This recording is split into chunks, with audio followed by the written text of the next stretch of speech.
ময়মনসিংহ জেলার মুক্তাগাছা উপজেলার ৬ নং মানকুন ইউনিয়নের ৪ নং ওয়ার্ড নিমুরিয়া উত্তরপাড়া জমির সরকার বাড়ি নিবাসী মোহাম্মদ এসারউদ্দিন সরকারের দ্বিতীয় ছেলে,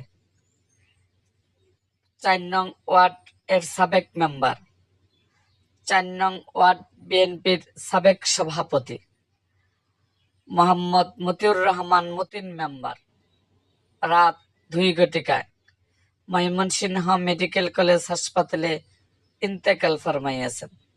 ইন্না লিল্লাহি ওয়া ইন্না ইলাইহি রাজিউন।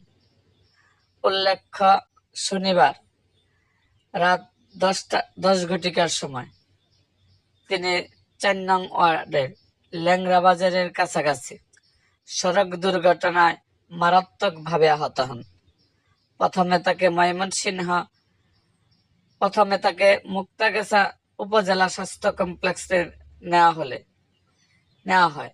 পরবর্তীতে তাকে ময়মনসিংহ মেডিকেল কলেজে স্থানান্তর করা হয়। ময়মনসিংহ মেডিকেল কলেজ হাসপাতালে রাত 2 ঘটিকার সময় তিনি ইন্তেকাল ফরমাইয়াছেন। মরহুমের জানাজা নামাজ আজ বাদ জোহর ল্যাংড়া বাজার আলিম মাদ্রাসা মাঠে অনুষ্ঠিত হইবে। উক্ত জানাজার নামাজে সকলকে শরীক হওয়ার জন্য বিশেষভাবে অনুরোধ করা হইয়াছে।